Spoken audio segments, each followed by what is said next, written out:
하나의 정통 정치 팟캐스트 정봉재 정국구 시작하겠습니다.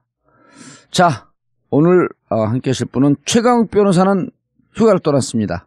그래서 앞으로 2주 결장, 그 자리를 메꿀 전국구의 영원한 땜빵. 안녕하세요, 이주하 변호사입니다. 잘하신다. 땜빵 아주 그냥 오늘 작도 탈라 그래? 작도 한번 타? 네? 작도 한번 탈까 오늘? 자꾸 타는 게 뭐예요? 자, 그리고 윈지코리아 컨설팅 박시영 부대표. 네, 반갑습니다. 윈지코리아 컨설팅의 박시영입니다. 예, 아우 우리 전국구가 배출한 슈퍼스타. 슈퍼돼지 슈퍼스타. 무슨 말씀? 예. 자, 그리고 오늘 첫 데뷔하는 최영일 평론가 자리하셨습니다. 안녕하세요. 예. 최영일입니다. 예. 저를 많이들 이렇게 종편부역자 이렇게 부르시거든요. 예. 네. 종편부역자예요? 네, 왜냐면 틀면 나오니까. 아니 그리고 YTN 라디오 진행을 한 21개월 했습니다. 저녁 퇴근길. 지금 뭐 거의 방송인 아닙니까 직업이? 방송인인데 전력이 예. 무슨 인하대 공대 나가고 네. IT 하다가 IT CEO였어요. 저희 옛날에 2003년도에 뵀었습니다. 열린우리당 창당. 창당할 때. 그때 창당 뭐 멤버였어요. 당에서 뭘 하고 있었어요? 저는 전자정당위원회 자문위원. 그때 왜 저 이 파티라고 그렇죠. 전자정당 만들 때니까 예. 그때 저는 이제 벤처 사업가로 컨설팅하고 있었죠. 그래서. 그 전자정당 쪽에 정청래 의원이 왔다 갔다 그럴 때. 아니에요. 처음에 정청래 의원 백이손 의원이 없었어요. 위원장이었다가 허운나 의원이 오셨다가 유시민 의원으로. 예. 자, 그 방송 본격적으로 들어가기 전에 저희가 전국구 홈페이지 와이드 WID9.net 전국구 홈페이지가 새롭게 개편했는데요. 하면서 와이드몰 쇼핑몰을 오픈했는데 이쪽 인터넷 쪽에서는 최강의 실력자들 8명이 모여서 우와. 전에 다른 곳에서 하고 있던 거를 좋은 물건들을 그대로 가져와서 은하계가 아니라 우주에서 가장 싼 가격으로 팔고 있습니다. 근데 이게 일일 결제 100건 가는데 6개월 이상 걸린대요. 네. 근데 일주일 오픈하자마자 일일 결제가 50건이 넘어가. 주문이 결제하는 거. 결제가. 예. 그렇죠. 구매가. 그러니까 이분들이 흥분을 했는데 이번에 회원 가입하시는 분들 회원 가입하면 잘 아실 겁니다. 파인프라 그냥 파인프라 치약 여행용 키트를 무료로 드리고요. 그리고 회원 가입하면 왜 좋으냐면 파인프라를 제가 받았고 치약을 지금 한 일주일 써봤는데 이거 정말 좋다. 비싼데 좋아요. 어디가 좋은 거예요? 잇몸에 좋다 그러는데 저도 술 먹고 막 그냥 자고 그런 경우가 있었고 잇몸이 좀 안 좋아하는데 며칠 써봤는데 금방 좋더라고. 그리고 이 파인프라 하면 팟캐스트 듣는 사람은 다 알아. 얼마나 좋은 치약인지. 느낌이 있네요. 이게 예. 키스를 부르는 치약 같아요. 그래요? 네. 느낌이. 그거 성추행 아니야? 그런가요? 그래서 회원 가입하면 여행용 키트를 배송비도 안 받고 무료로 보내드리고요. 그리고 이제 회원 가입해야지 회원 가입을 안 해도 가장 싼 가격인데 회원 가입을 하게 되면 5%씩 적립이 되니까 더 쌉니다. 아마 방송 듣는 분들이 아실 거고. 그래서 지금 입점한 물품이 한 100종이 넘어요. 이미 수년 동안 다 검증이 된 겁니다. 우리 검증위원회에서 철저하게 검증한. 그래서 와이드몰 좀 많이 이용해 주시고요. 회원 가입하게 되면 정말 대한민국 지구상에서 제일 싼 가격으로 살 수 있는 다양한 물건이 있습니다. 그럼 와이드9.net에 들어가면 이 와이드몰이 링크돼 있어요. 있죠? 바로 와이드 우측에 와이드몰 딱 있어요. 메뉴 중에 하나. 제가 온라인 쇼핑몰 중독이어서 예. 계속 이거 뭔가를 밤에 잠이 안 오면 검색하다가 막 사거든요. 그럼 글을 좀 올려주세요. 보고. 예, 여기를 제가 꼭 보고 품평을 올리겠습니다. 그래서 우리도 저도 뭐 하면 제가 선물을 많이 드리잖아요. 치약, 여기 나오는 물건 이런 걸 사갖고 여기서 주기로 했어. 좋아요. 자, 그리고 전국구 애청자 여러분들께 드리는 또 하나의 선물. 7월 31일 날서부터 떠나는 지난번 광고 때하고 좀 틀렸어요. 4박 5일 크루즈 여행이에요. 부산서부터 도쿄까지. 그래서 3박 4일은 도쿄까지 가고 그리고 1박 2일 도쿄에서 자유여행. 원래 이게 판매되는 가격이 159만 원인데 전국구 애청자 전국구를 통해서 와이드9.net을 통해서 신청하게 되면 119만 원, 자그마치 40만 원을 싸게 여행을 갈 수 있습니다. 그리고 119만 원인데 나는 자유여행하기 힘들다 하시는 분들은 가이드도 함께하는 여행, 이건 129만 원짜리인데요. 자세한 내용은 와이드9.net 지금 신청하신 분들이 한 20명 가까이 됩니다. 지난번 첫 광고가 나간 것 같은데 많이들 해. 나이 드신 우리 어머니하고 형, 누나 제가 보내드리려고 이거 크루즈 가라 그랬더니 이렇게 얘기를 해요. 크루즈가 얼마나 큰 배인지 모르고 야, 그 갑갑하게 배 안에 앉아있냐. 이게 크루즈 여행은 배 안에서 먹는 모든 게 다 무료예요. 어르신들 그래서 좋아하는 여행이에요. 그렇죠. 단체로 가면 그렇죠. 재밌죠. 예. 그리고 이번에 뭐냐면 공연하는 팀이 공연도 하는군요. 예, 공연하는 팀이 이름이 그러니까 제가 포르테디 꽈트로. 이번에 공연하는 팀이 JTBC 팬텀 싱어에서 우승한 팀. 오, 완전 좋아요. 포르테디 꽈트로. 그 친구들 2회 공연합니다. 뮤지컬 스코드를 쫙 불러주겠네요. 너무 멋있겠다. JTBC 팬텀싱어 우승팀. 네. 포르테디 꽈트로. 4명이야. 4명이죠, 4명. 원래 4명. 아시죠? 이분들. 알죠. 전 아주 2% 20대에서 제일 광팬이에요. 핫해요. 문화를 모르니까 그냥 목만 잡고 있네. 핫해. 잘 몰라. 어떡해요. 예. 그래서, 크루즈 여행 7월 31일서부터 4박 5일 여행입니다. 자, 광고 듣고. 엄마! 가글 했는데 입에서 뭐가 나왔어! 그거 올리덴탈 체크 가글이라 그런겨. 지금 쓰고 있는 가글 사용 후 확인해 보셨나요? 무색소, 무알콜, 무계면 활성제의 올리덴탈 체크 가글은 쉽게 나온 입안의 이물질을 눈으로 확인할 수 있습니다. 딴지마켓에서 판매 중입니다. 엄마! 가글 했는데 입에서 뭐가 나왔어! 그거 올리덴탈 체크 가글이라 그런겨. 지금 쓰고 있는 가글 사용 후 확인해 보셨나요? 무색소, 무알콜, 무계면 활성제의 올리덴탈 체크 가글은 쉽게 나온 입안의 이물질을 눈으로 확인할 수 있습니다. 딴지마켓에서 판매 중입니다. 단 하나의 정통 정치 팟캐스트 정봉주의 전국구. 이명박근혜 정권 9년을 버티면서 정권 교체에 조금이라도 기여할 수 있는 힘이 됐던 것은 바로 청취자 여러분들의 후원이었습니다. 촛불 시민과 함께했던 애청자분들이야말로 전국구의 진정한 주인이자 정권 교체의 참된 주역입니다. 여러분들의 후원에 대해 진심으로 감사드리고 새 정부의 적폐청산을 돕기 위해 더욱더 노력하겠습니다. 전국구 후원 안내입니다. 팟빵 전국구 홈페이지 자발적 유료 배너를 클릭하시거나 정기 후원 1877-1828 1877-1828로 전화 주십시오. 여러분의 후원에 깊은 감사를 드립니다.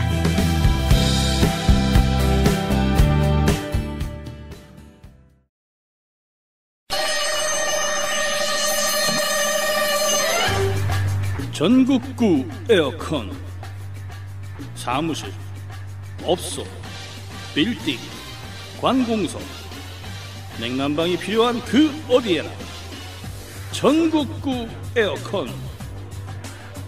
제품 선정, 설계부터 시공까지, 그리고 에어컨 세척까지 전국구 에어컨. 031-403-2331 031-403-2331 검색창에서 전국구 에어컨을 검색해주세요.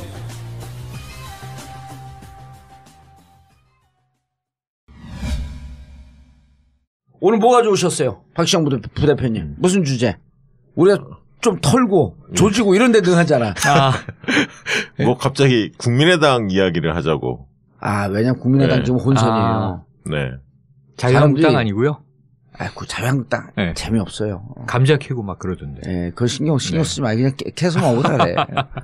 이거 잘못하면 계속 고소 고발 당하십니다. 누구요? 발언의 수위를 조심하셔야 돼요. 아하. 국민의당이요? 예, 의원님. 예. 국민의당이 날 고소 고발을 해요? 예? 대선 때도 많이 했는데 많은 사람들. 대선 때는 여론조사 기업만 했잖아요. 예. 이택수 대표가 굉장히 국민의당하고 예. 그랬죠. 고소 고발자 기억난다. 예, 했죠. 예. 근데 있는 사실을 갖고 해석은 또 우리가 변호사가 있잖아요. 네. 합리적 추론. 민감한 거는 이재화 변호사님께 떠넘기는 것으로. 예. 제가 기준을 넘나드는 것을 수위를 조절하겠습니다. 예. 오늘 심판을 봐주세요. 예. 아니 그런데 예. 이러이러한 근거를 봤을 때 합리적 추론을 여기까지 몰랐을 리 없겠다. 이런 얘기 할 수 있는 거 아니에요? 아, 그럼요. 예. 예. 그걸 왜 자기 검열을 해 느닷없이 해방된 정권 하에서 아니 뭐 당대표 쪽에서도 뭐 고소 고발한다고 옛날에 뭘 받아본 게 있어서 예. 어디 당대표예요? 모르겠어요. 그 추미애 당대표가 박시영하고 나하고 뭐 어떻게 하지 않으면 어떻게 가만히 있지 않겠다 그랬으면 뭐 법적 조치를 강구하겠다 그랬으면 뭐야 그 정확한 게. 뭐 저도 뭐 신경을 안 써서 잘 모르겠습니다. 예. 쪼라고 알면서 하자. 내용 증명 온 지 오래됐는데. 내용 증명은 아니죠 정확하게. 내용 증명 우편물 왔어요. 우편물에. 예. 대변인 통해서 우편물 왔는데. 그렇죠. 그 이후에 뭐 검찰이나 경찰에서 소환 통지 받은 적이 있어요? 저를 검찰에 고발했고 제가 민주당한테 고발돼서 소환되는 이 그림을 한번 생각을 해보세요. 말이나 돼요. 그래서 내 김현 대변인한테 전화했지. 그래서 제가 원래 후배들한테도 농담으로만 그렇지 정색을 하고 욕 안 하거든요. 내가 지난 7년 동안 참았던 욕을 다 쏟아붓어요. 그럼 김현 대변인이 뭐라는 줄 아세요? 형, 내가 당직이라서. 내가 당직일 때 이거 보내서 보낸 거야 그냥. 왜 나한테 그래요? 실수한 거지. 식은땀 나네요. 왜요? 아니 종편은 되게 젠틀한데 여기 시작하자마자 분위기가 험악해서 갑자기 머리가 딱 쭈비쓰면서 국민의당. 위험한 방송입니다. 국민의당. 저런 아니 제가 아는 거를 말씀드릴게요. 예. 자, 국민의당 전체 상황을 왜냐면 사람들이 많이 나는데 어디까지 지금 발표도 했어요. 단독 범행이라고 이유미 씨. 그랬죠. 자, 이렇게 돼 있습니다. 저 오늘 상황으로 정리해드릴게요. 장황하게 해봐야 뭐 하겠습니까? 예. 듣는 분들 다 아실 텐데. 자, 지난 대선 기간 5월 9일 대선 전 5월 5일에 국민의당이 당 차원에서 발표를 하죠. 뭐냐면 이제 문재인 후보의 아들 문준용 씨, 이 특혜 채용 의혹 이게 사실로 밝혀졌다.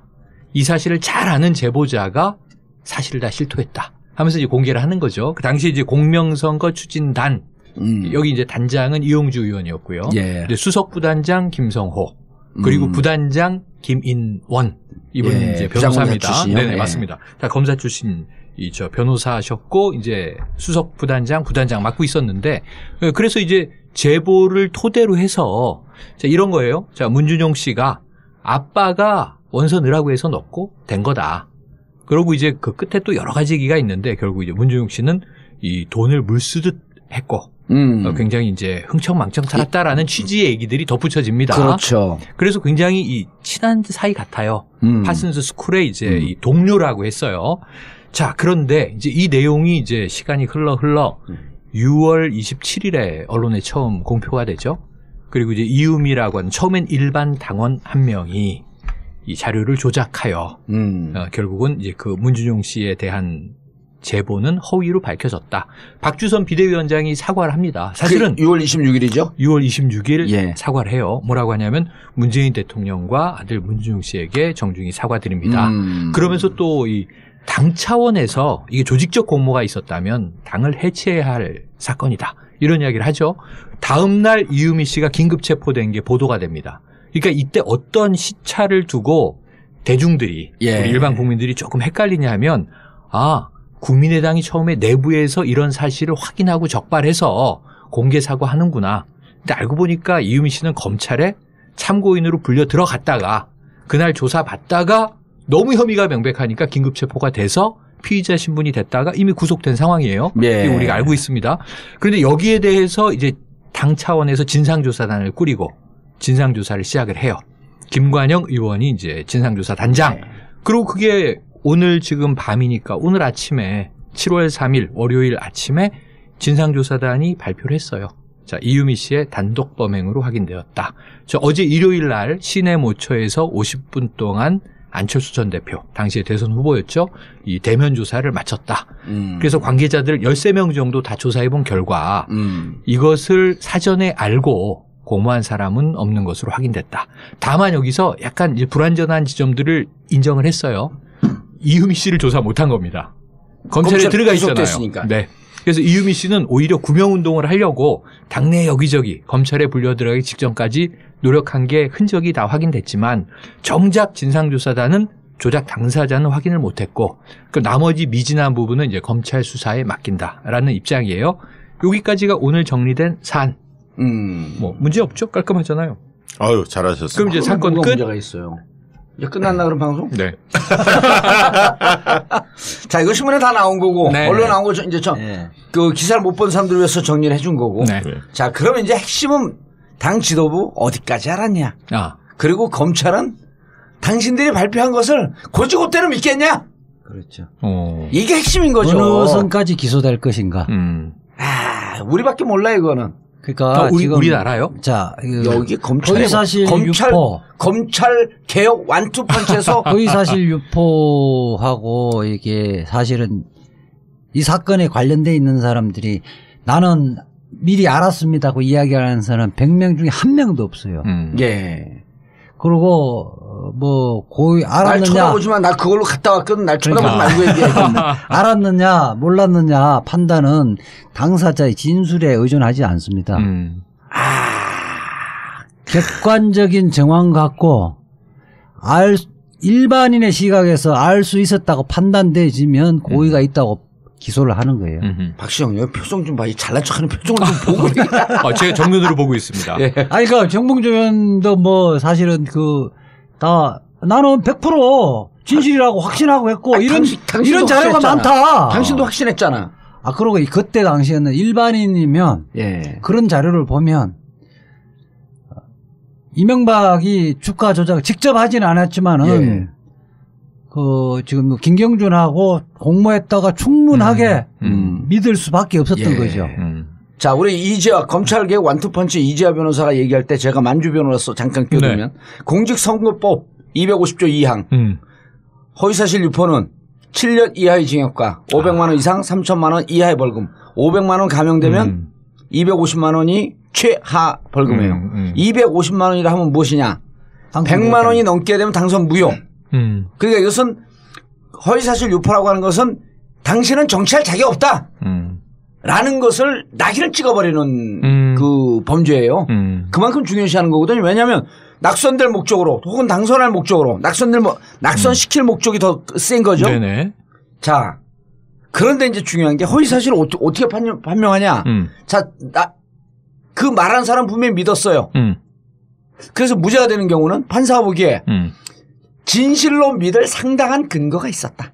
사실은 허위였지만 그렇다 하더라도 진실로 믿을 만한 상당한 근거가 있으므로 이거는 무죄. 네. 자, 두 번째서부터 이제 유죄가 들어가기 시작합니다.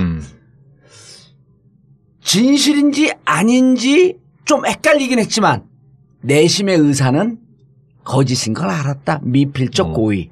여기서부터 유죄가 들어가는 거예요. 그리고 마지막에는 거짓인 걸 뻔히 알면서 진실인 것처럼 위장해갖고 알면서도 얘기했다. 그게 뭐 이렇게 뻔한 거짓말이죠. 이 법조항에 없는 게 있어요. 증거까지 조작을 한 경우는 역대 없는 거야 이게. 그렇죠. 처음 있는 거 처음. 이게 공당이잖아요. 좀 이쁘다 안 이쁘다 이거 잘했다 안 했다 좀 해줘요. 내 만주 변호사가. 그러니까요. 거를. 법조항까지 외우고 계세요. 그러니까 이거는 몸으로 체득한 지식이어서 체득한 지식이어서. 그러니까 한 번 들어갔으니까 저 정도지. 공직선거법에 사람아 3번이야 들어간 거 맞지. 본인이 당선될 목적으로 허위사실을 유포하는 경우는 하한이 있어요.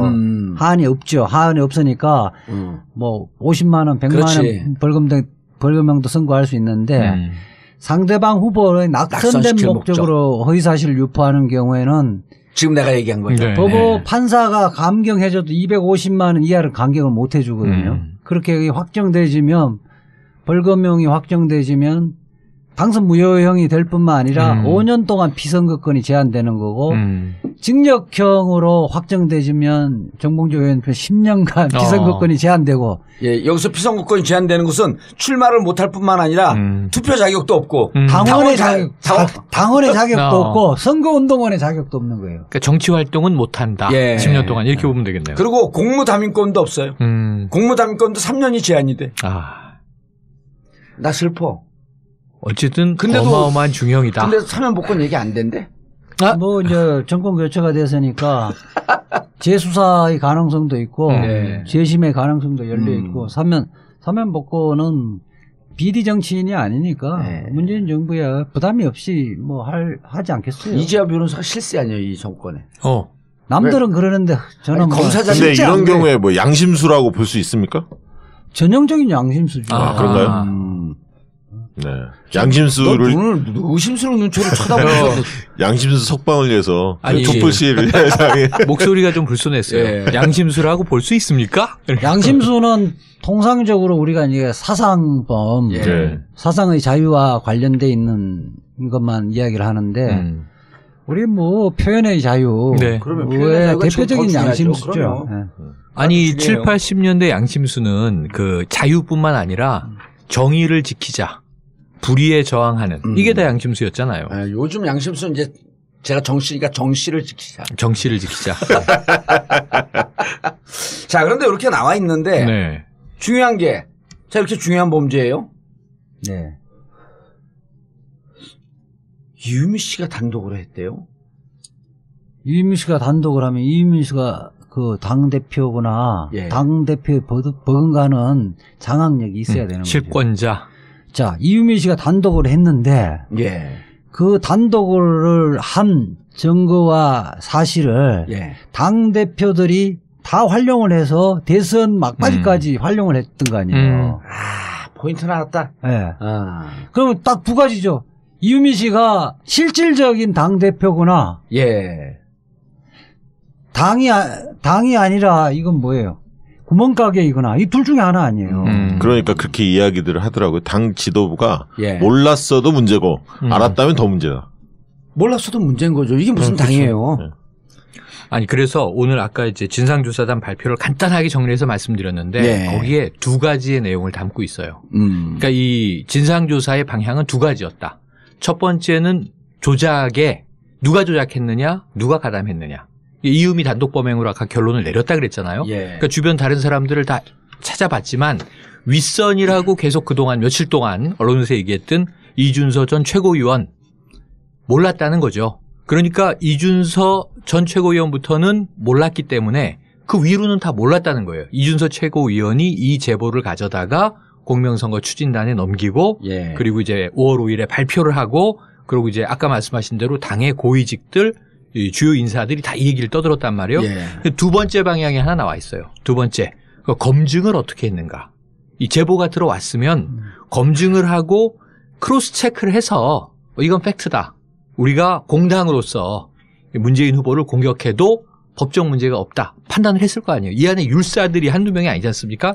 그래서 검증을 한 것에 대해서 설명을 해요. 그런데 저는 앞부분 단독 범행이다. 이거는 가능성이 있겠다고 생각을 해요. 조직적 공모일 수도 있지만 단독 범행일 수도 있다. 가능성은 다 열려 있어요. 검찰 수사까지 볼 텐데 검증이 조금 신뢰가 안 가요. 오늘 발표 내용이. 그렇죠. 그러니까 왜냐하면 검증을 어떻게 했느냐에 대해서 여기서 한 가지 말씀드릴게요. 이건 팩트가 5월 5일 날 이 공명선거 추진단에서 이걸 발표했을 때 기자들이 와서 듣고 이 일문일답 질문을 할 거 아닙니까? 잠깐 가기 전에 이게 조작을 단독 범행이냐 그렇지 않느냐는 실질적으로 조작을 음성 변조는 조작을 하는 거는 혼자서 하는 거예요. 네네네. 원래가 만들어내요.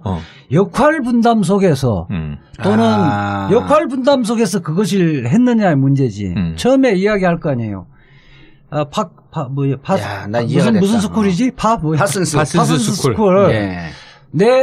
우리 회사에 파슨스 스쿨 나온 사람이 있다? 그거 알아볼까? 그건 좀 알아봐라. 알아봐라 하는 순간부터 그렇죠. 공모를 해. 그리고 내 이야기 듣길래 지금 그 문준용하고 잘 아는 것 같더라. 그래서 알아보겠다. 그래서 알아보라 그러고 이야기 들어보고 뭐 좀 안다 그러고 거기에서 이야기를 들으니까 아빠가 뭐 어떻게 해서 뭐 취업을 했다는 등의 이야기가 있다 그러니까 그거 녹음을 좀 해와라. 그렇게 이야기 듣고 녹음해온 것 같고 원래는 녹음 음원은 직접 들어야 되거든요. 직접 듣고 이 사람이 누군지 우리 좀 보자 그러니까 굳이 볼 필요가 뭐가 있느냐 하면서 사실은 이건 음성 변조된 걸 갖고 왔잖아요. 음성 변조된 거 갖고 오면 원 파일을 보는 게 상식이란 말이에요. 근데 그거 들었다는 거 아닙니까? 음성 변조 전의 내용을 이준서가 들었다는 거 아닌가요? 들었다 그런 거죠. 들은 후에 당에서 이제 그 음성 변조를 했다고 하니까 그러면 이유미 씨도 대화를 한 것으로 나왔기 때문에 이유미 씨 목소리는 알고 있었을 거 아니냐. 그러면 이준서가 이유미가 그 대화 당사자 중에 한 명이었기 때문에 이건 조작이다. 이렇게 봤을 수도 있겠. 그런 합리적 의구심이 생길 수도 있죠. 대통령 선거인데 가장 유력한 후보에 대해서 그 허위 사실을 유포하는 거잖아요. 어쨌든 그렇죠. 결정적인 부분을 이런 말은 기자회견을 하는데 그 사람이 누군지 그 사람이 믿을 만한 건지 기본적으로 문준용하고 같은 동년배인지 몇 년 선배인지도 기본적으로 확인도 안 하고 했다? 이거는 오류일 가능성이 굉장히 많으면서도 오류여서도 그러니까 허위 사실이라도 할 수 없다. 지금 당장 우리 대선에 이기는 게 급하다. 이게 미필적 고의 아니에요. 미필적 고의가 나오네. 그래서 지금 이재화 변호사님이 정리해 주신 게 진상조사단 발표에 두 덩어리가 있는데 하나는 이 제보의 내용이 조작된 정황에 대한 이 파악. 또 하나는 검증을 왜 제대로 못했느냐에 대한 파악인데 이 변호사님 말씀은 두 가지는 합쳐져 있다는 얘기예요. 그러니까. 이 단계를 분리할 수가 없다. 근데 아까 제가 단독 범행일 수도 있는 가능성이 열려 있다고 치자라고 전제한 이유는 다른 말로 하면 100번, 1000번, 10,000번을 양보해서 이 조작은 이유미가 스스로 이 감행한 거라고 전제를 해보자. 그래도 그 다음에 왜 이게 조작인 걸 못 찾아냈을까? 지금 우리가 보기에는 그게 더 이상한 거거든요. 그러니까 그게 미필적 고의라고 지금 귀결을 하신 거잖아요. 조작 자체로는 제가 안 돼요. 조작 자체는 제가 안 되고 범죄는 뭐냐면 그 허위 사실을 국민들에게 공표하는 게 제 범죄거든요. 그 과정에 조작한 부분은 그 중에 아주 일부예요. 조작됐든 안 됐든 간에 허위 사실을 공표하는 것이 죄이기 때문에 그걸 근거로 해갖고 사용해서 공표를 했잖아요. 말하자면 기능적 행위 지배를 한 거예요. 역할 분담이 다 된 겁니다. 아니 이렇게 된 거야. 예를 들어서 내가 등산용 칼을 사갖고 방에서 혼자 이렇게 들고 있어. 들고 거울도 보고 막 이렇게 찌르는 신용도 해. 이건 범죄 행위가 아닌 거예요. 그렇죠. 막상 나가서 사람을 위협하거나 사람을 찔렀을 때 범죄 행위가 되는 거거든. 혹은 나중에 있는데 누구를 찌를 목적으로 칼을 갖고 있다 검거가 돼도 미수예요 이거는. 근데 방에서 칼을 갖고 맨날 논다고 이게 조작한 거야 방에서 쉽게 얘기하면 이게 무슨 범죄 행위야. 그거를 이제 실행에 착수가 없다 그러는 거죠. 조작을 해도 실행에 착수를 안 한 범죄가 아니야. 우리 조작을 많이 하잖아요. 안 해요, 우린. 아니, 뭐, 이렇게도 해보고 저렇게 해보고, 그거는 그냥 노는 거예요, 노는 거고. 그래도 안 해요, 우린. 노는 거고, 기자회견을 시작할 시점부터 범행이 실행이 되는 거예요. 그러네요. 실행에 착수가 있는 거죠. 이준서는 강도가 좀 있을 뿐이지, 공동정범이냐, 공동종범이냐, 또 뭐 있죠? 세 개가. 자, 뭐 이제 공동정범하고 뭐 공동정범 속에서는 우리 이제 공범하고 다 포함되는 건데 우리가 그냥 방조범이냐 그냥 공범이냐 이렇게 쉽게 이야기하면 되는 거예요. 아니, 방조범이 될 수가 없는 거고요. 기본적으로 이준서 최고위원하고 같이 처음에 논의를 했던 거 아니에요. 4월 말부터 뭐 그랬다. 그다음에 기자회견에 김성호나 지금 김인호는 기자회견 다 참여했잖아요. 그거는 직접 범죄 실행 행위를 한 거예요. 공표를 했기 때문에. 내가 볼 때는 이게 이제 뭐 실제 지금 기자들 관심 본인들은 내 조작에는 직접 책임이 없다고 이야기를 하는데 초점을 잘못 잡은 건 애다. 그럼요. 그러면 아까 검찰이 웃고 있겠네 지금. 그럼 도덕성 측면만 뭐 이제 그렇게 생각하는 건데 도덕적 책임. 도덕적 책임. 그게 이제 범죄 행위는 기자회견 할 때부터 하니. 그러니까 유명한 이거 조폭 판례 중에 유명한 판례가 있거든요. 오늘 최강욱보다 잘하는 것 같은데. 그래서 와신상담 자리 욕심 내는 것 같아. 조폭에 정코 2는 이제와 함께 구성원들이 형님 저 양반이 이거 말도 안 들고 좀 너무 까불거리는데 손 좀 봐줄 거예요. 그래서 그래? 너가 알아서 해. 이렇게 하면 교사가 되는 거예요. 교사가. 그 한마디에서 그 아까 조직원이 무슨 말을 다 알고 그렇게 가서 그 행위를 하잖아요.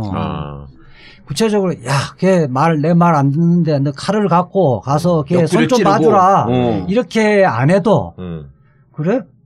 이거 알아서 해. 이렇게 하면 무슨 말인지 다 알아듣는다는 거예요. 아니 예를 들어 이렇게 얘기하면 보통 이제 조폭처럼 딱 해야지.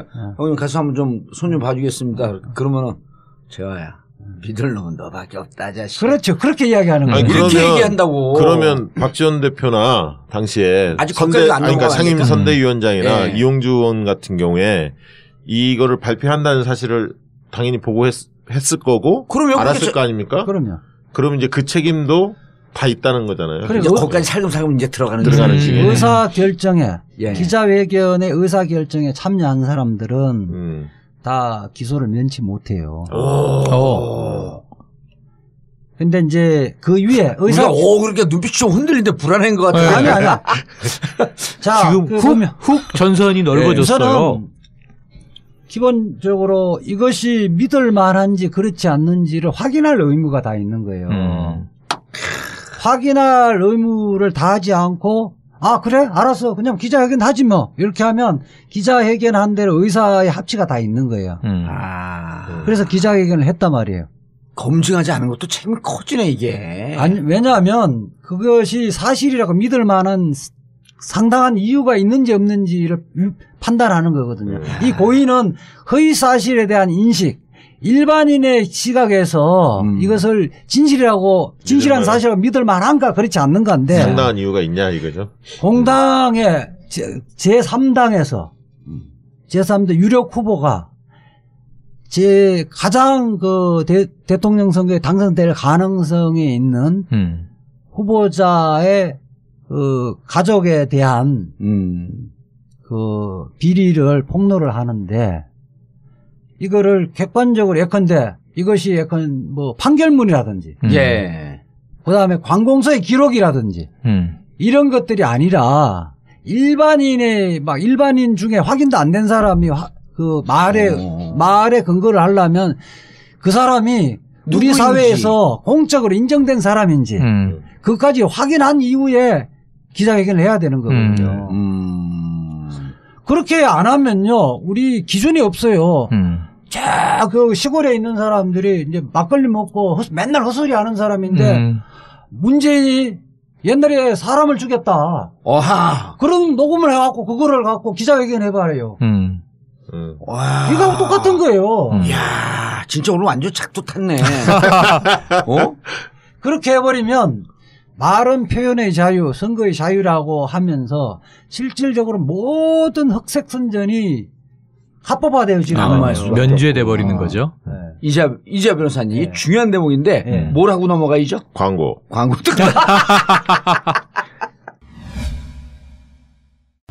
아직도 방충망 없는 폴딩 도어를 사용하고 계신가요? 폴딩 도어엔 방충망 설치가 어렵다고 생각하셨다고요? CN월 주름 방충망만 있으면 고민할 필요가 없습니다. 방충뿐만 아니라 사생활 보호, 자외선 차단까지. 국내 최초, 최대 높이 3m, 너비 10m까지 시공 가능한 CN월 주름 방충망. 폴딩 도어뿐만 아니라 현관, 썬룸 등 원하는 장소에 설치할 수 있습니다. 돌돌 말려 들어가는 자동 방충망이 아닌 원하는 위치까지 열고 닫을 수 있는 수동 방충망이라서 내구성이 좋을 뿐만 아니라 우리 아이들에게도 안전한 CN월 주름 방충망입니다. 더 자세한 내용을 알고 싶으시다면 1661-1142로 전화 주십시오.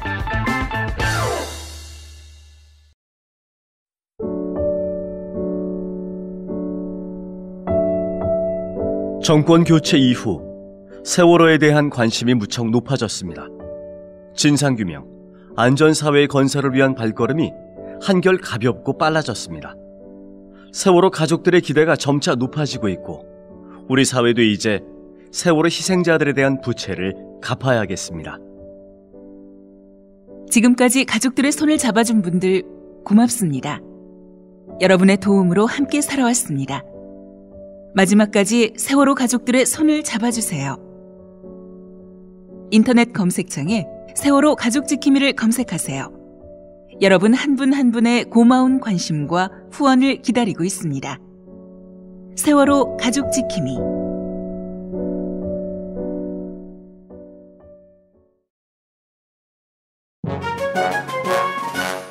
이명박근혜 정권에서 가장 커다란 피해를 보신 분들, 바로 정치 스트레스 때문에 머리털이 다 빠진 탈모 환자들입니다.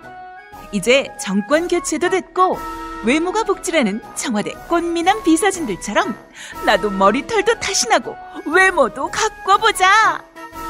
머리가 다시 풍성해지는 꿈, 풍성교에서 이뤄봅시다.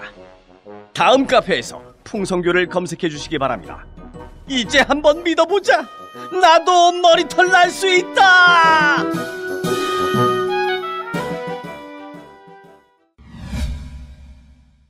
자, 이주아 변호사가 정리를 잘했는데 제가 하나의 판례를 얘기해 드릴게요. 네. 어우, 판례. 2008년, 2009년에, 2007년도에 이명박 대통령 선거 때 네. 이명박 당시 대통령 후보의 부인 김윤옥 씨가 차고 있었던 시계가 문제가 됐어요. 시계를 어디 사진에서 딱 찍혔는데 누군가가 제보를 한 거예요. 그 시계 전문가가. 저거는 수천만 원짜리 명품 시계다. 제보를 했어요. 그런데 자 여기서 김현미 지금 장관 된 분이죠. 김현미 씨가 국토교통부 장관. 이주아 변호사. 당시 이주아 변호사. 지금 교통부 장관 됐죠. 국토교통부 장관인데 네. 이주아 그 김현미 의원이 제보 들어왔어. 이거 명품 시계래. 그리고 김윤옥 여사는 명품 시계를 찼다. 이러고 발표를 해요. 오케이. 그게 지금 국민의당에서 한 행동과 똑같습니다. 그런데 김현미 의원은 그렇게 하지 않아요. 제보가 들어오니까 무조건 발표한 거야. 국민의당이 지금 그랬어요? 그렇지 않고. 그렇지 않고. 제 얘기를 들어보세요. 그렇게 하지 않고 김윤옥 이 제보를 받자마자 김현미 의원은 이 시계를 사진을 갖고 이 명품 샵이라고 하는 데를 갑니다. 가서 그 매니저에게 사진을 보여줘요. 그러니까 매니저가 우리 시계 맞습니다 그래요. 그렇게 확인을 하고 발표한 거예요. 그러니까 국민의당과는 완전히 틀려요. 감정을 받아서. 그렇죠. 국민의당과 완전 틀려. 녹음 테이프 왔어요? 녹음 테이프는 누구지? 사회적으로 믿을 만한 사람이야? 어떤 사람이야? 파슨스를 진짜 다녔어? 이 검증을 하지 않고 제보 들어오니까 그냥 시계를 발표한 거 똑같은데 김현미 의원은 그 명품샵에 가서 매니저에게 확인을 해서 맞다라고 하는 것을 나중에 증인으로 나와요. 그 사람이. 어떤 모델 얼마짜리다? 예, 우리 시계 맞다고 얘기했습니다. 확인됐잖아요. 진실로 믿을 만한 상당한 근거가 있잖아. 그러네요. 그리고 발표를 했는데 그럼에도 불구하고 허위사실 유포로 유죄 선고됐죠. 유죄가 선고가 돼요. 왜 그렇게 됐어요? 1심에서는 무죄 나는데 항소심 대부분의 유죄가 된 거예요. 그거는 공식적으로 정확하게 공식적으로 확인해서 예컨대 거기에 점포에 일을 하는 매니저한테 물어봤는데 공식적으로 회사에 물어보고 확인했어야 되는데 그렇지 않았다. 그러니까 사실 여부에 대한 확인을 좀 더 신중했어야 한다 이런 거죠. 하지 않았다는 거거든. 야, 그거에 비하면 뭐 이거는 어마어마한 그리고 거네요. 이런 판례가 있으므로 실제 그게 이제 나중에 알아보니까 개성공단에서 입점한 업체 로만손 시기였어요. 네네. 근데 유사하게 보인대요. 유사하게 보이고 저도 그 시계를 잘 아는데 이번에 이제 이 명품 시계라고 하는 사람이 전직 대통령의 아들이 이제 누구 뭐 룸사롱 하는 분 선물을 줬다 막 문제가 됐던 그러한 유사한 명품 회사예요. 그러니까 딱 봤는데 저도 할 때 이제 거기는 그 김현미, 강기정 이쪽은 작품팀이거든요. 나는 이제 BBK 팀이고 딱 봤는데 그래갖고 그 자기 건물에 룸사롱 임대 준 거, 그 다음에 뭐 그 딸들 자식들 이거 했는데 내가 봐도 명품 시계처럼 딱 보여요. 그거하고 이 사건하고 조금 더 이야기하면 그 김현미 의원이 직접 가지는 못하잖아요. 그때 당시 대변인이었을 거예요. 대변인이었죠. 거기에 대변인실에 부대변인하고 이렇게 직접 보내요. 가서 점포의 매니저가 이거 맞다 그러다 1,000만 원짜리 시계 맞다 그러더라고 보고를 했거든. 김현미 입장에서는 믿을만한 상당한 부대변인이 가서 맞다고 그러니까 부대변인 말을 신뢰할 수밖에 없잖아요. 예, 부대변인 또 직접 갖고. 예. 그 논리로 하면 뭐냐면 아까 이준서라든지 김성호나 김인호는 지금 이유미가 이거 파슨스쿨의 동료가 맞고 이야기하더라. 그러니까 발표했다는 거 아니에요. 그거로 면책되지 않는다는 거예요. 면책되지 않는다. 네. 아니 그리고 또 연락처 자체도 확인 안 가르쳐 준 거 아니에요. 그래서 이메일만 가르쳐 줬다는 거 아니에요. 아니 그래서 오늘 이 진상조사단 발표의 후반부가 앞부분은 단독 범행인지 조직적 뭐 조작인지 알 수 없다고 전제하더라도 그건 이제 검찰 수사에 맡겨놓고 뒷부분이 아까 좀 의혹스럽다. 이건 해명이 안 된다라고 말씀드리는 건 뭐냐면 검증을 했다고 확신을 했고 심지어는 그 이용주 단장은 뭐라 그랬어요. 그때로 돌아가더라도 똑같이 발표했을 것이다. 이런 얘기를 하잖아요. 네네. 그러면 그때 검증을 철저히 했다는 확신을 얘기하는 건데 들여다보면 검증을 했다는 게 뭐냐면 이메일이 왔고 그 이메일을 통해서 인터뷰를 하기로 했다. 이게 신원이 확인된 것처럼 얘기를 해버려요. 그러면 이메일 어드레스를 가지고 어떻게 신원을 확인합니까? 이용주 의원도 부장검사 출신은 평소에 내가 좀 좋아하는 후보이기도 한데 예. 그게 검증은 아니에요. 검증은 그 사람이 이야기를 하는데 그 사람이 신원이 기본적으로 여기 그 김준영하고 같은 그때 같은 시기에 문준영하고 같은 시기에 학교 다닌 사람이 맞는지 그건 직접 확인해봐야 되는 거죠. 확인하고 안 된 거죠. 네. 이 사람이 평소에 은행에 대해서 신뢰할 만한 건지 인물인지 현재 직업은 뭔지 이런 것들을 검증을 해야지.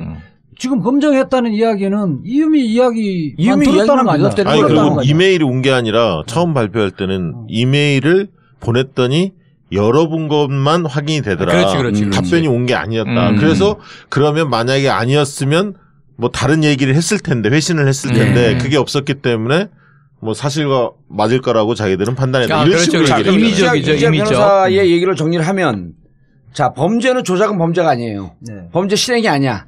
범죄 실행은 기자회견 발표할 때부터야. 그럼 실행의 착수.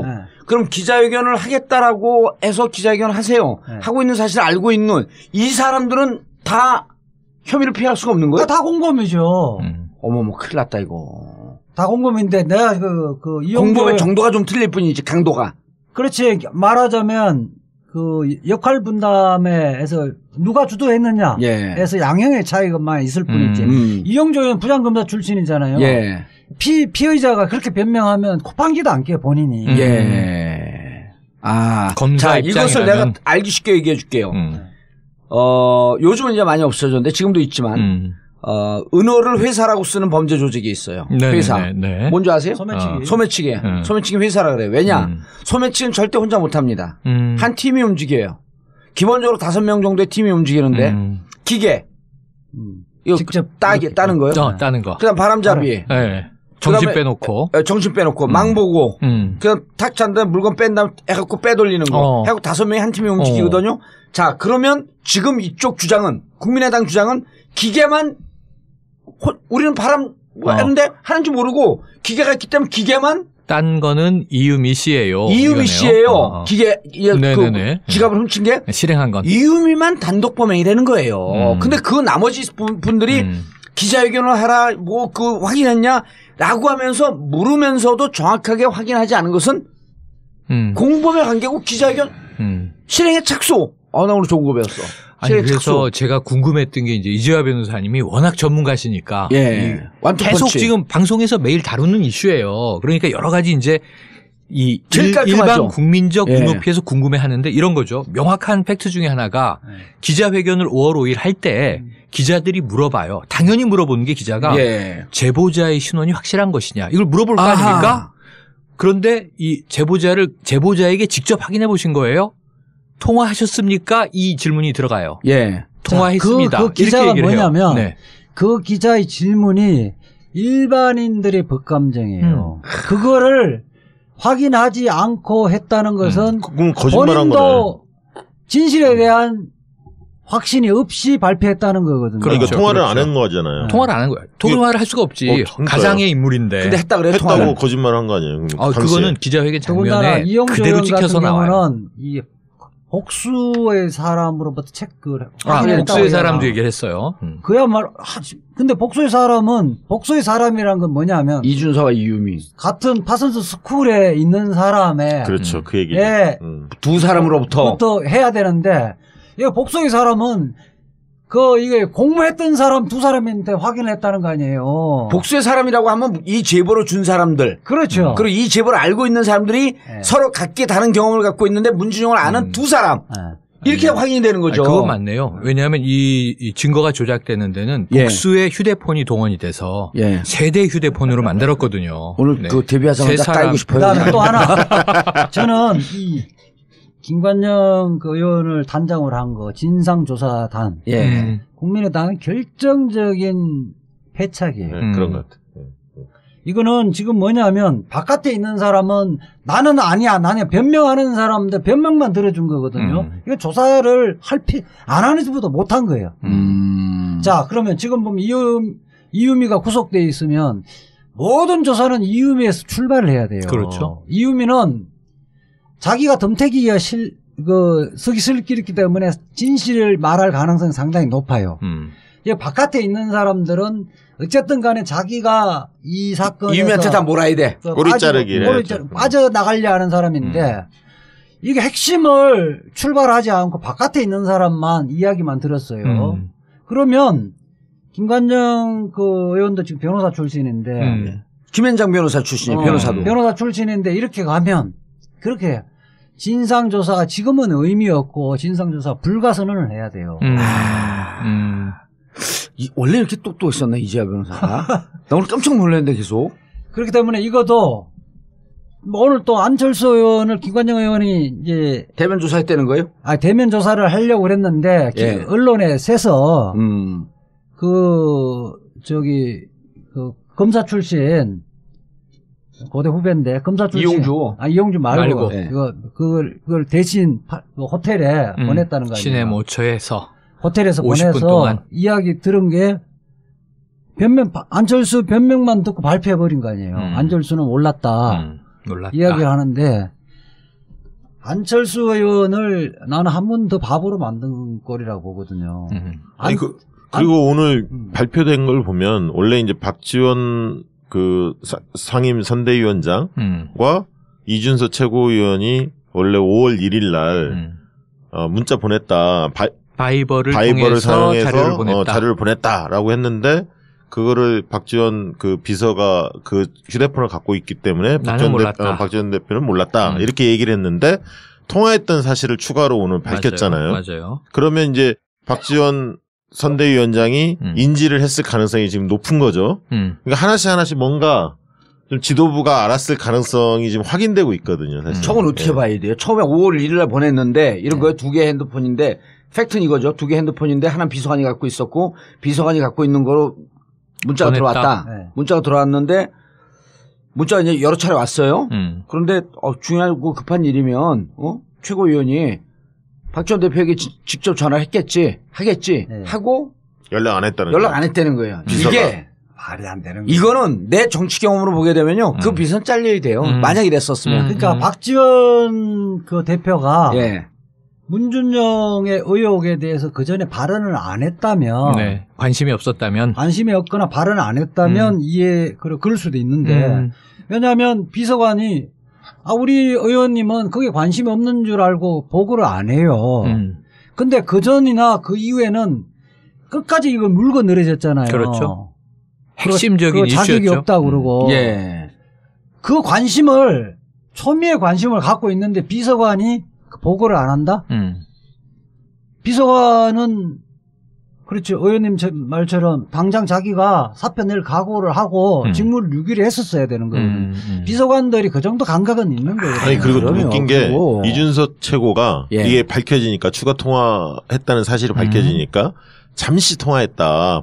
보냈으니 자료를 보냈으니 확인해 보시라. 해보시라. 이렇게 이야기를 하는데 이준석 최고의 휴대폰이 지금 압수수색 돼 있거든요. 그렇죠. 검찰에. 거기서 통화 기록이 나올 거 아닙니까? 그렇죠. 그러니까 나오니까 미리 발표했구나. 아니 그게 이제 잠시가 1-20초인지 몇 분인지 이런 게 이제 나올 거라는 거죠. 아니 그것도 얘기를 안 하고 있다가 이제까지 없다가 바로 갑자기, 오늘 나온 얘기 아니에요. 오늘 나온 얘기죠. 그래 검찰 압수수색 해갖고 통화 기록 나오면 들통이 날 테니. 박지원 전 대표가 알았냐 몰랐냐라고 하는 건 당으로서 중요한 게 지난번에 우리가 기록 그 팩트 파인딩 했잖아요. 문준용이라고 하는 이름을 98회를 거론을 해요. 국민의당에서. 그럼 집중적으로 국민의당은 이번 대선을 문준용으로 치렀다 해도 과언이 아니에요. 네.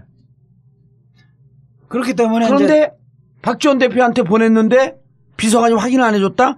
보냈으니까 확인 안 하고 전화통화까지 했는데도 확인 안 했다? 그 말이 안 되고. 이거는 확인을 했는데 문제가 일파만파 커지니까 박지원 전 대표까지 가면 그 다음에 그 뒷선이 어디까지 무너질지 모르니까 막고 있는 거예요, 여기서. 그렇죠. 그렇죠. 라고 볼 수밖에 없는 거 아니에요? 그렇죠. 이재 변호사님? 맞죠. 그러니까 이게 재판에서 그런 피고인이 변명을 하면 재판 중 헛소리 그만하고 딱 한마디로 정리할. 에이, 또 헛소리 그만하라고 그러지 않지. 재판부가 헛소리 그만하고 쓸데없는 쓰잘데기 없는 이야기 그만하라고 이야기할 변명이에요.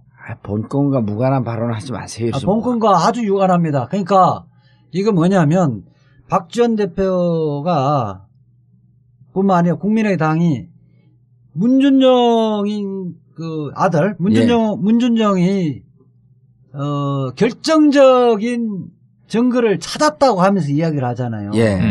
그러면 박지원 대표가 어떤 사람입니까? 산전수전 공중전을 다 거친 사람 아니에요. 수중전까지. 그리고 선거에 특히 폭로를 할 때는 또 그분이 또 기소도 많이 됐잖아요. 이거 내가 문제될 수가 있는 거냐 그렇지 않느냐 해서 딱 기본적으로 이 사람이 뭐 하는 사람이냐 이 사람 확인해봤어? 음성 직접 들어봤어? 이런 것들 다 하고 자기가 확신이 있을 때만 발표하는 거거든요. 그거 하나도 안 했잖아요. 아마추어가 그러니까 본인이 나서지 않았다는 거죠? 발표할 때 5월 5일 날? 아니. 확인 절차를 안 했다? 그러니까 그게 이걸 그 전제로 해서 계속 이야기를 하잖아요. 그 그렇죠. 이후에도. 그렇죠. 왜냐하면 5월 9일 선거 당일 전날이 5월 8일인데 어버이날이잖아요. 어버이날인데 계속 문준영 어딨니? 뭐 이제 어버이날인데 아들은 어디 갔습니까? 이걸 계속 얘기한단 말이에요. 박지원 대표가요? 네네. 5월 8일 어버이날 SNS 등등.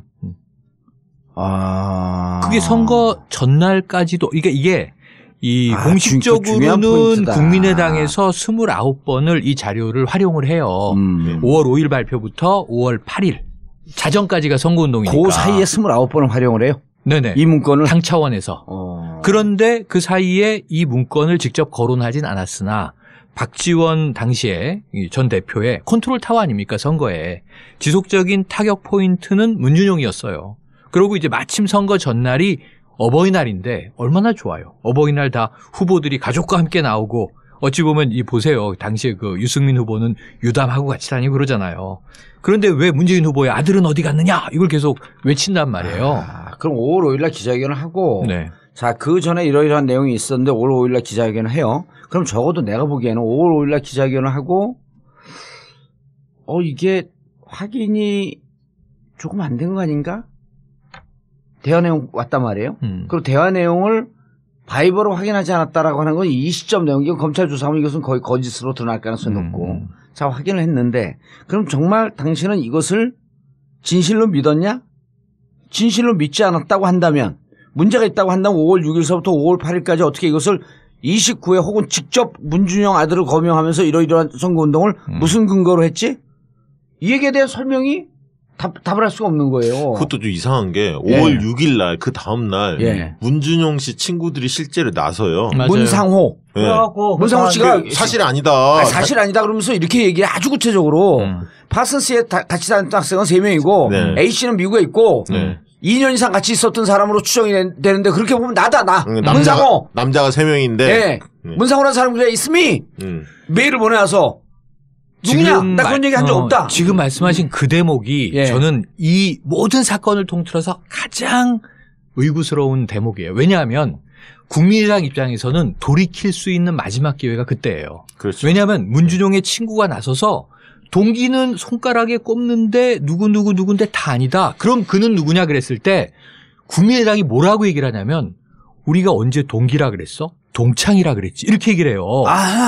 그러면 이거는 그 사람의 신원을 확보하고 있을 때 가능한 얘기예요. 그리고 그때 사람들이 한번 문준용이 친구 얘기를 들어보니까 아닌 것 같은데 국민의당을 다 보잖아요. 예. 동기 아니고 동창이라 그랬어요. 그러니까 그래 동기가 아닐 수도 있지. 이러고 또 이쪽을 쳐다봐요. 그러니까 그때 동창들이 그 반박 그 기자회견을 하잖아요. 네, 맞아요. 또 해요. 그렇게 되시면 그때서라도 야 우리가 실수했을 수도 있고 체크를 할 수 있는 기회예요. 다시 확인해보면 알 수 있는 거잖아요.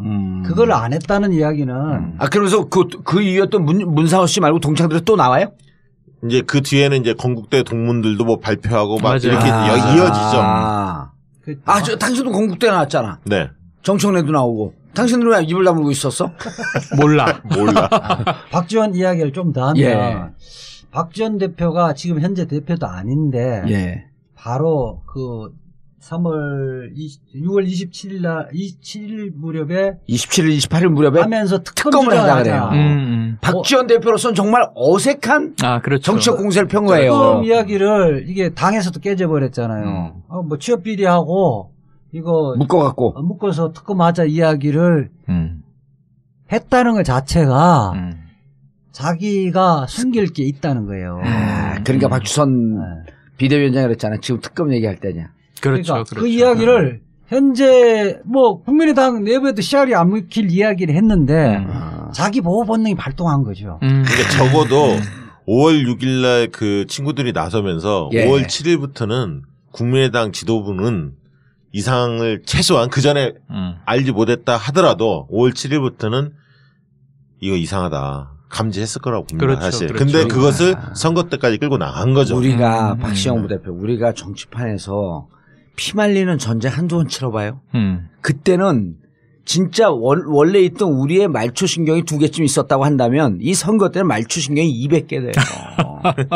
온갖 촉이 살아나갖고 서로 1초 단위들을 대화해요. 야 이거 이상하지 않아? 머리카락이다 안테나가 되는군요. 번쩍 섰고 이거 이상하지 않아? 쟤들 왜 저렇게 세게 나오지? 그러면은 우리는 저 검증할 때 착수하지 않는다. 검증팀한테 한번 확인해봐. 어떻게 된 거야?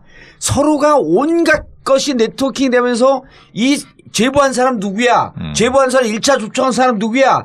이거 음성 변조한 사람 누구야? 하면서 당에서 크로스 체킹 빡 들어가요. 그러니까 이준서가 그런 얘기해요. 이유미한테 뭐라고 하냐면 대선 직전에 이거 대선 끝나면 고소고발 다 취해야 될 거다. 이게 관례다. 그러면서 달래거든. 5월 8일 날인가. 그게 아니라고 하는 걸 정봉주가 BBK 때는 감옥상을 보고 알았어야지. 그때 2007년도에 광운태 BBK 동영상 그거 생각하면 되는 거예요. 그렇죠. 그거 딱 됐을 때 당에 일정한 지위에 있는 사람들 이거 믿을 만한지를 제일 먼저 이야기를 하잖아요. 이래서 믿을 만하고. 그래서 우리가 그때 동영상을 그 테이블 갖다가 조작의 흔적을 먼저 찾잖아요. 그럼 조작된 거 아니고 직접 찍힌 거다. 조작됐는지 그다음에 그 사람이 믿을 만한 건지. 그렇죠. 그 사람이 어떻게 입수했는지 이런 거 다 체크를 하거든요. 내가 그때 그 얘기도 또 해줄게요. 광운대 이명박 전 대통령이 BBK 설립했다라고 하는 동영상. 자, 제일 처음에 상가집에 가 있는데 일요일 밤입니다. 의왕에서 전화가 와요. 제보자가 나타났다. 의왕의 지역위원장이. 그래서 기사 딱 불렀고 거길 갑니다. 갔는데 그 사람이 나왔는데 테이프는 보여주지 않고 녹음된 부분을 들려줘요. 우선 보이스로. 예. 근데 전혀 그 대목이 아니에요. 한 10분 정도 딱 듣고 있는데 나는 촉이 있으니까 그 제보한 지역위원장한테 눈짓을 해요, 제가. 딱 껐더니 그리고 알았다. 그러니까 뭐 필요하냐. 근데 여기에는 증거될 만한 게 하나도 없다. 그러니까 사실은 이 뒷부분에 있습니다. 뒷부분 틀어줘라. 그럼 나하고 실갱을 하다가 거기서 깨져요. 깨지는데 뒷부분 틀어주면 돈을 준비하겠냐 이러는 거예요. 그래서 이 돈을 달래? 제보를 하고 돈을 달래? 알겠습니다. 그래서 나와서 그 의왕 지역위원장한테 여기 지금 낚이면 대용사고 납니다. 손 털고 빠지십시오. 난 그 동영상을 못 봐요. 못 보니까 그 다음에 그 한나라당을 가져가는 거죠. 그리고 한나라당을 가져가면서 또 우리 당 쪽에 누군가에 또 흘려놔요 이거를. 양다리를 다 거치고 있는 거지. 그리고 검찰에 잡혀 들어가는데 그게 그렇게 하고 우리 당에 있는 사람을 통해 갖고 당의 공식 라인으로 제보가 딱 돼요. 그러자마자 당에서는 이해찬 총리를 중심으로 한 당의 고수들이 검증팀이 검증해라. 영상 조작됐는지 확인해라. 음성 조작됐는지 확인해라. 이명박 후보 맞는지 확인해라. 그래갖고 그거를 그때부터 끌었고 밤 새벽 4시인가 5시에 최종 결과가 나와요. 조작된 흔적이 없다. 팩트다. 그렇게 발표하는 겁니다. 네, 맞아요. 예? 네. 우리가 이 바닥에서 살아온 사람들이에요. 그 지옥의 무토까지 갔다가. 예. 그래서 이 두 가지로 이제 이 책임 문제인데. 예. 검찰이 보는 것은 법적 책임만 볼 거예요. 근데 우리 국민들이 보는 건 정치적 책임은 어디까지 질 것인가. 그게 중요하죠. 그럼 법적 책임은 제가 봤을 때는 기자회견을 직접을 했던 사람까지는 법적 책임을 질 겁니다. 김성호, 김인환. 그렇죠. 그리고 그 과정에서 또 기자회견을 하라고 지시했던 이준서, 이용주 의원은. 이용주 의원도 아마 기자회견 부분은 본인은 참석 못했지만 단장이니까 의사결정을 해서 본인은 참석 못했. 본인은 아마 지역에 있어서 참석을 못했는데 그까지 법적 책임은 져질 거고요. 허위사실 유포죄 공범으로 저는 기소가 될 거로 보고. 박지원. 이제 박지원 대표나 이제 안철수 후보.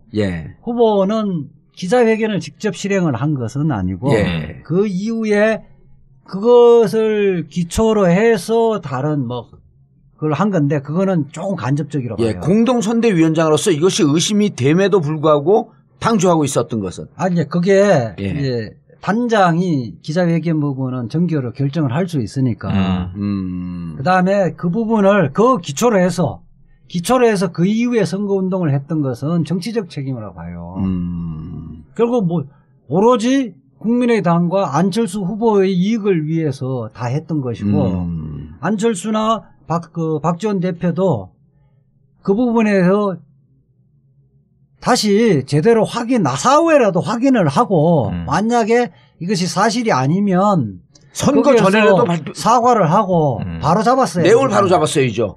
그랬으면 고소고발까지 안 갈 수가 있죠. 그렇게 했으면 이까지 그런 실수를 할 수도 있겠다. 이렇게 국민들은 생각할 수 있는데 저는 실기했다고 보고요. 지금 이제 사건이 터진 이후에도 저는 제가 안철수 후보였다면 모든 것은 제 불찰로 일한 것이기 때문에 저부터 수사를 하십시오.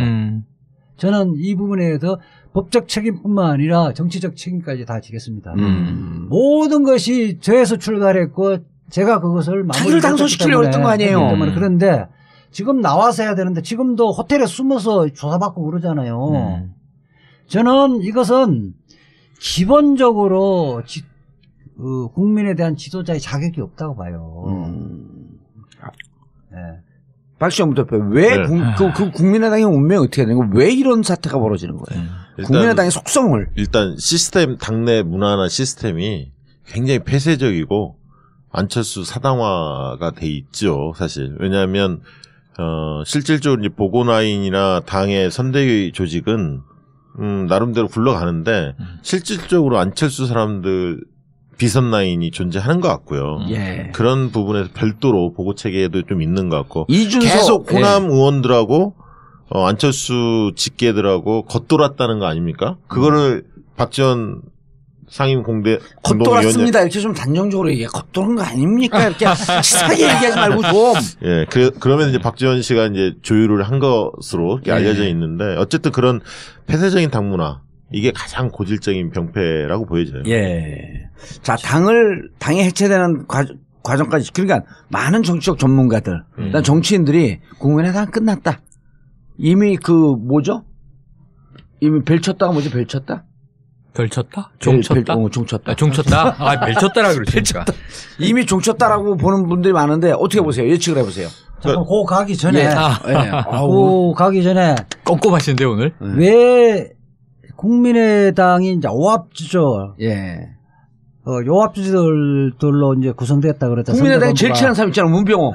이제 거기 국민의당의 선대본부에서 이야기를 들어버리면 선대본부가 검증되지 않는 사람만 있고 한 게 하나도 없었다는 거예요. 이제 민주당 같은 경우는 그동안 몇십 년 동안 어쨌든 사원 토대가 있잖아요. 그리고 또 민주화 운동을 했던 사람들이 상당히 있기 때문에 이념적이든 간에 경력에서 일정한 기준이 있어요. 일정한 기준에 미달된 사람들은 다 배제돼지거든요. 예, 국민의당은 안철수가 갑자기 뜨면서 사람들이 없으니까 이 사람 저 사람 뭐 사회적으로 뭐 명함이 있는 사람은 다 모인 거예요. 정치적 그러니까. 이념 인간들. 그래서 이념적인 가치의 기준이 없었던 거예요. 네, 뭐 100% 동의하고요. 그렇기 때문에 저는 그 사람들이 예컨대 검사 출신인데 민주하고 전혀 관계없고 그다음에 검찰 개혁에 전혀 관계없던 사람들이 검찰에서 부장검사를 했다든지 검사 경력이 있으면 다 받아줬거든요. 공천 후보자 다 받아줬기 때문에 이 사람들이 할 수 있는 것은 어떻게 하면 안철수에게 잘 보일까, 그다음 어떻게 공을 세울까, 여기에 혈안이 돼 있었던 거죠. 내부에는 그러다 보니까 내부에는 또 민주당이라는 것은 경력이나 이런 것들에서 나름대로 검정을 필터링할 수 있는 스펙트럼이 있는데 거기는 전혀 없는 거죠. 오늘 용어도 그냥 휘황찬란히 날아다니는 그러게요. 그렇기 때문에 돼 있고 이것이 사실은 이미 국민의당은 끝났다. 사고가 이미 잉태되어 있었다. 저도 뭐 그 대형 악재가 터지긴 터졌는데 더 중요한 거는 이제 안철수 박지원이 두 기둥이잖아요. 사실 예. 두 기둥이 무너졌기 때문에 당이 초토화될 가능성이 크다. 근데 그 근거를 제가 몇 가지 들어볼게요. 일단은 뭐 여론조사상은 우리 그 꼴찌. 다 알고 있잖아요. 중요하지 않아요. 바닥을 기고 있잖아요. 호남에서도 무너졌고. 네. 근데 박시영도 여론조사 아닌 다른 걸 얘기할 수 있다는 걸 좀 보여줘봐. 그러니까 제가 지금 일단 국민의당 이 사건이 터지면서 일단은 태도가 좀 바뀌었습니다. 오늘부로 뭘 바뀌었냐면 추경과 정부조직법 개정안에 대해서 적극적으로 나서겠다. 입장을 선회했어요. 그거 안 하면 이제 걔 박살인데. 네, 일단은 정부 여당이 좀 눈치를 보는 거죠. 첫 번째 그게 이제 감지가 됐는데 두 번째는 뭐냐면 지금 이게 안철수 쪽의 정치적 입지가 줄어들면 반대로 호남이 주도권을 잡아야 하는데 아까 호남의 당 지지도가 가장 낮아졌기 때문에 지금 한 자릿수이기 때문에 호남 의원들이 주도권을 잡기도 어려운 상황이에요. 이도저도 중심이 없는 상황에 이 공백 상태가 지도력의 공백 상태가 8월까지 이어질 겁니다. 근데 8월 달에 전당대회가 있는데 정동영, 천정배, 문병호 뭐 이런 분들이 나온다고 그래요. 근데 지금 밑바닥에서는 뭐냐면 내년 지방선거를 앞두고 탈당 흐름이 감지되고 있어요. 당연하죠. 기초단체장들, 광의원들 움직이고 있습니다. 서서히 나오고 있습니다. 그렇다면 국민의당이 승부수를 띄워야 하는 건 뭐냐면 유일한 변수는 딱 두 가지인데 하나는 대통령 국정지지도가 굉장히 낮아져서 민주당이 독자적으로 전국을 끌고 가기 어려운 상황이 닥쳐서 통합하자 이런 어떤 욕구가 생겼을 때 국민의당이 기사회생 할 수가 있습니다. 그러나 만약에 대통령 지지도가 60, 70% 이상 계속 높은 수준에서 유지가 되면 통합의 요구가 없죠. 그럴 필요가 없는 거 아닙니까? 개인 탈당했고 개인 입당해야 돼요. 그렇죠. 이제 그 상황이 하나가 있고요. 두 번째는 마지막 수순으로 이쪽에서 생각하는 게 내년 지방선거에서 전남의 박지원, 전북의 정동영, 뭐 광주의 박주선, 김동철 이런 사람들을 내보내서 광역단체장 선거에서 먹겠다. 뭔가 선전하겠다. 이게 마지막 배수진일 것 같아요. 사실은. 근데 지금으로서는 다 떨어지는 거 아니에요? 제가 볼 때도 굉장히 어려운 국면에 빠졌고 그렇게 말 희망이 어렵게 하지 없다. 말고 다 떨어진다 이렇게 얘기해봐. 나가는 족족 떨어진다. 그냥 왜냐면 정치하는 사람 내가 아까 그랬잖아요. 네. 촉수가 2개 있던 게 선거 때 되면 200개 된다고. 기초단체장들이 제일 위험해요. 광역의원들이 제일 위험하거든요. 기초의원들은 저절로 오는 건데 이렇게 되면 광주, 호남, 전북, 광주, 전남에서 기초단체장 한 석도 못 냅니다. 기초단체장 한 석도 못 내는데 어떻게 광역단체장을 먹어요? 지금 거기서 여당이거든. 오히려 광역단체장은 어려워도 기초단체장 한둘은 건질 수도 있죠. 군단이 이런 데들이 있으니까. 그런데 지금 저는 지금 한두 기초단체장 한두 개 갖고 당이 유지가 돼요? 기초의원, 강력의원 지금 한두 명씩 탈당하잖아요. 이거 저는 뚝이 터졌다고 봐요. 뚝이 터진 거죠. 엑소도스에 그러고. 그 사람들이 가장 민감하거든요. 가장 주민들하고 근접했기 때문에 이제 이제는 우리가 내년 지방선거에서 지지율 회복이 불가능하다고 체감적으로 느끼거든요. 최근 평론가님, 정치평론가 많이 했으니까 제가 질문할게요. 네. 지방선거는 얼마나 남았어요? 지방선거 이제 1년도 안 남았죠.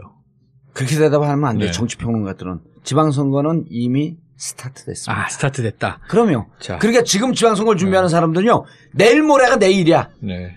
그 어떻게 되겠어요? 그렇죠. 당을 탈당할 수밖에 없는 거야. 아니, 지금 저도 예. 그런 쪽 일을 하잖아요. 예. 선거 컨설턴트로서 활동을 하는데 지금부터 문의가 많이 옵니다, 사실. 아니 나는 지방선거 나가지도 않을 것 같아. 내 가슴이 다 쿵타다.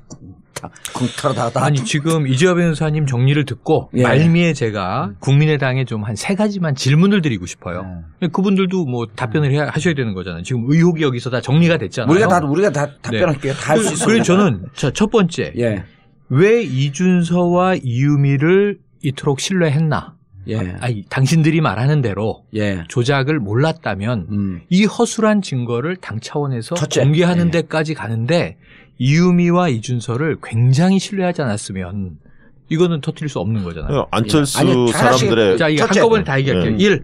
여기에 대해서 좀 궁금함이 예. 있는 두 거고요. 번째. 자, 두 번째는 전 이용주 의원한테 너무 궁금한 것이 첫 번째 질문에 대답할게요. 네. 아니 한꺼번에 세 개, 달랑 3개. 네. 자, 두 번째는 뭐냐면 진상조사단이 꾸려져요. 예. 그러면 당에 있는 모든 사람들은 이 사안에 대해서는 진상조사단이 정권을 갖고 있는 거잖아요. 예. 근데 이용주 의원이 하필이면 공명선거 추진 단장 입장이었는데 여기 대해서 27일에 이유미 씨가 긴급 체포된 다음 날부터 단독 범행이다. 그다음에 카톡을 공개하면서 편집된 카톡을 공개하면서 단독 범행이다. 아하. 단독 범행이다. 이렇게 얘기할 때 저는 그냥 개인적으로 너무 궁금하고 의문스러운 거예요. 저분이 지금 나서서 단독 범행이라고 주장하는 게 국민의당의 결백에 어떤 도움이 되나 안 되거든요. 예. 그리고 진상조사단은 왜 단독 범행이라고 규정을 냈을까? 진상조사단은 이제 꾸려져서 조사를 시작했는데 예. 별도로 예. 자 마지막 세 번째는 박지원 전 대표가 우리 정치구단으로 다 알고 있잖아요. 예. 아까 말씀하신 대로 온갖 일을 겪으신 분인데 휴대폰 2개였다. 문자 폭탄이 들어와서 비서관에게 맡겨놨다. 고론하는 그 자료를 못 봤다. 그 시점에. 이 얘기로 면피를 해요. 근데 이게 5월 1일이에요. 바이버로 자료를 날렸다고 하는 게. 이 자료를 검증했다고 하는 게 오늘 이 진상조사단 발표에 따르면 5월 3일인가 그래요. 뭐 이제 발표하기 하루 이틀 전이에요. 그리고 5월 5일 날 발표를 해요. 그러면 이 시간 여유가 대선 때 한 사나흘 있지 않습니까? 근데 박지원 전 대표에게 여러 루트로 이 보고가 안 들어갔다. 이 중요한 자료가. 그리고 발표를 보고 알았다. 이건 너무 이상하고 예. 그다음에 박지원 대표가 아까 얘기한 대로 특검 주장한 게 너무 이상한 데다가 최근에 한 이야기는 뭐냐면 내 목을 걸겠다. 이런 얘기를 하시죠. 그것도 추미애한테. 그러면서 당신은 뭘 걸겠냐. 이건 국민의당이 지금 이렇게 난 이걸 걸 테니 넌 이걸 걸어라. 이게 지금 배팅 게임이 아니에요. 예. 국민의당의 입장을 누구보다 알겠습니다. 잘 알. 자. 그래서 이런 여러 가지 정황을 합쳐보면 이용주 의원만 해도 이 청문회 스타 아닙니까? 예. 이렇게 대응할 사람이 아니잖아요. 그래서 저는 가장 이 예. 국민의당적인 대응 하나를 사례로 말씀드리면 질문하고 지가 다 얘기해. 아니 요건 별도 질문 그 정도로 받고요. 불어. 네. 요거 하나 읽어드릴게요. 저는 최근 저희 당 사건으로 너무나 부끄러워 두문불출하고 있습니다. 차마 죄송하다는 말조차 꺼내지 못하고 있습니다. 조용히 벽을 바라보며 정치란 무엇인지, 초심은 무엇인지 생각하며 반성 중입니다. 누구 얘기요? 편안한 주일 되십시오. 누구 얘기요? 누구일 것 같으세요? 이용주요? 아니에요? 그러면 지금 이용주 의원은 벽을 바라보고 초심을 생각하고 있지 않잖아요. 누구예요, 이거는? 지금 이 국민의당에서 가장 많은 스피커 역할을 하다가 예. 최근에 모든 기자와 언론에서 연락이 두절된 김경진 의원. 김경진 의원이에요. 이거 동보로 어제 보냈어요. 예, 알겠습니다. 자, 첫 번째 이준서 이유미를 간단하게 시간이 없으니까 이제 왜 이렇게 신뢰를 하는지 아닌지 따져볼 필요 없이 급했다. 급했다. 급했다. 두 번째 질문. 아니, 급한 것도 있고. 이용주 의원의 단독 개국 범위라고 공신들이잖아요. 진신 개국 공신들. 예. 진신 캠프부터 출발했던 그러니까 사람들이. 안철수 의원의 측근으로 분류된 인사들이다. 예. 이쪽에서 결정을 하게 되면 당에서는 공식 라인에서 뭐라 할 수가 없어요. 자, 두 번째. 왜 단독 범행이라고 단정적으로 얘기했느냐? 이용주 의원 부장검사 출신이잖아요. 예. 수사의 망이 자기에게 뻗쳐오고 있기 때문에 다급했다. 다 아는데 다급했다. 그다음에 세 번째. 박지원 자, 박지원 전 대표. 전 대표. 네. 왜 이렇게 아까부터 우리가 잠깐 얘기했지만 왜 이렇게 급하게 배팅하듯이 나는 추미애 대표에게 내 목을 걸 테니 그래서 내가 SNS 날리려고 그랬어. 왜 추미애 대표를 박지원 살인자로 대표는 만드냐. 이용주 의원하고 달리 정치적인 흥정을 해서 정치적으로 자기가 수사 대상에서 빠지고 싶어하는 욕망이 있는 거죠. 그렇게 해서 정치적 게임으로 법적 책임을 정치적 게임으로 이렇게 변질시키려고 변질시키고 하는 거예요. 이것을 자칫 잘못하면 양비론으로 끌고 갈 수도 그렇게 있고. 하면서 정치적 탄압의 그렇죠. 형태로 프레임 자체를 전환시키는 거예요. 그 조짐은 보이고 예. 있잖아요. 저는 마지막으로 한마디로 예. 이준서 씨가 이게 박지원 전 대표한테 직접 보낸 것도 있지만 이게 이용주 의원이나 이런 분들한테도 김성호 부단장이나 이런 분들한테 보냈을 거 아닙니까? 상식적으로 보면 이용주 의원이 또 박지원 전 대표하고 수시로 통화했을 수도 있는데 아직 이 부분은 지금 이야기가 안 나오고 있잖아요. 그 부분 안 드러나는데 그러니까 상식적으로는 그렇게 보이잖아요. 그러니까 5일날 기자회견을 했으면 이게 어떤 기자회견이었냐 무슨 근거냐라고 하는 것을 당에서 수시로 얘기를 하고 있는데 이 내용을 지금도 박 전 대표는 몰랐다? 이것은 정치를 아는 사람들은 이건 난센스. 후보도 몰랐다. 예. 정리하면 이용주 그 의원은 자기 밑에까지는 법적 책임을 질 수밖에 없다는 걸 알아요. 예. 자기 스스로가 검찰 출신이잖아요. 스스로가 이제 보호막을 치려고 했던 거고. 그래서 단독 범행을 이유미가 진술했다는 거를 변호인 통해서 뭐 확인이 안 했지만 실질적으로 진술했는 거 변호인 통하지 않으면 알 수가 없는 거거든요. 알겠습니다. 국민의당의 지금 형국이 우리가 그 울무 덫이라 그러잖아요. 짐승 그렇죠. 잡으려고 덫을 딱 넣는데 덫에서 빠지려고 울무가 아니라 올무. 올무에? 올무. 내 자취를 만들어갖고 내가 좀 무식하잖아. 올무. 이게 움직이고 점점 조여들어가거든요. 지금 국민의당은 이거를 풀려고 하지 말고 이 안에 갇힐 수밖에 없었던 자신들의 잘못함을 반성해도 당은 총 쳤다. 정봉재 전국구 마치겠습니다. 감사합니다. 감사합니다. 네.